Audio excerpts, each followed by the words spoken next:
الرحمن الرحیم۔ نمبر 8، درس مسائل۔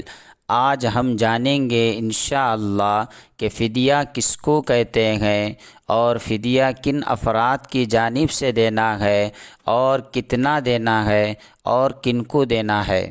یہ سب جاننے سے پہلے یہ ذہن نشین کر لینا ضروری ہے کہ اللہ جل جلالہ عم نوالہ نے انسان کو دنیا کے اندر صرف اور صرف اپنی عبادات کے لیے پیدا کیا ہے۔ تو عبادات کے طریقے مختلف ہیں۔ بعض احکامات وہ ہیں جو بدن سے تعلق رکھنے والے ہیں تو اس کو بدنی عبادات کہا جاتا ہے۔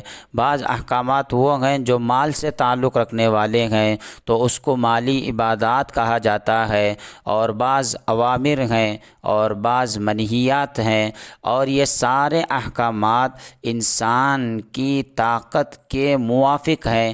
کوئی حکم ایسا نہیں جو انسان کی طاقت سے باہر ہو۔ اللہ کا فرمان ہے لا یکلف اللہ نفسا الا وسعہا۔ ہر حکم انسان کی بس کی بات ہے، پھر بھی انسان کو اللہ تعالیٰ نے کمزور بنایا ہے۔ وَكَانَ الْإِنسَانُ ضَعِيفًا۔ انسان پر ایک وقت وہ آتا ہے جس میں عاجز ہو جاتا ہے، کمزور ہو جاتا ہے، تو پھر ان احکامات کی بھرپائی مختلف طور و طریقے ہیں۔ بعض احکامات کی بھرپائی فدیے سے، اور بعض کی کفارے کے ذریعے سے، اور بعض کی توبہ اور استغفار کے ذریعے سے اس کی بھرپائی ہوتی ہے۔ تو انہی احکامات میں سے ایک اہم حکم وہ روزہ ہے۔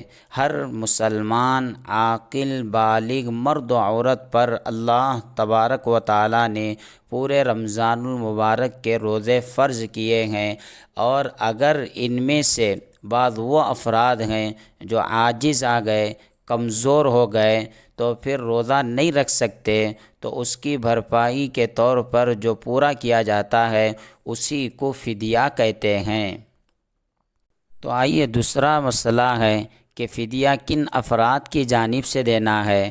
ہر کوئی فدیہ نہیں دے سکتا، بلکہ فدیہ صرف اور صرف وہ افراد دیں گے جو بالکل بڑھاپے میں پہنچ چکے ہیں اور کمزوری لاحق ہو چکی ہے، اور ایسا بڑھاپا جس کے بعد طاقت دوبارہ لوٹ کر آنے کی امید ختم ہو چکی ہے، جس کو عربی میں شیخ فانی کہا جاتا ہے۔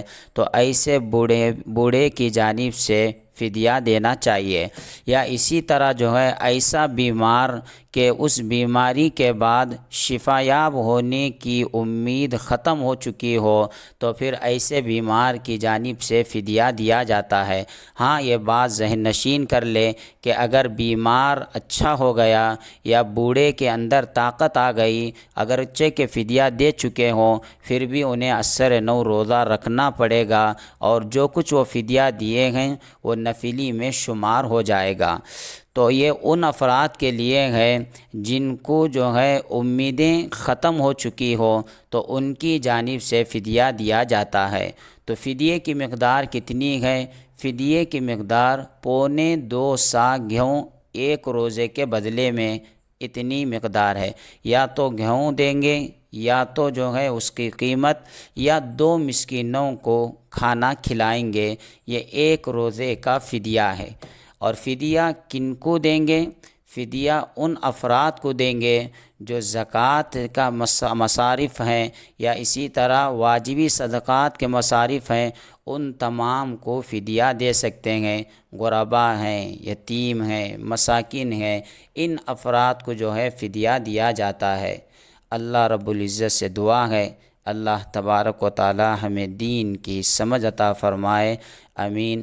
جزاک اللہ خیرا و احسن الجزا۔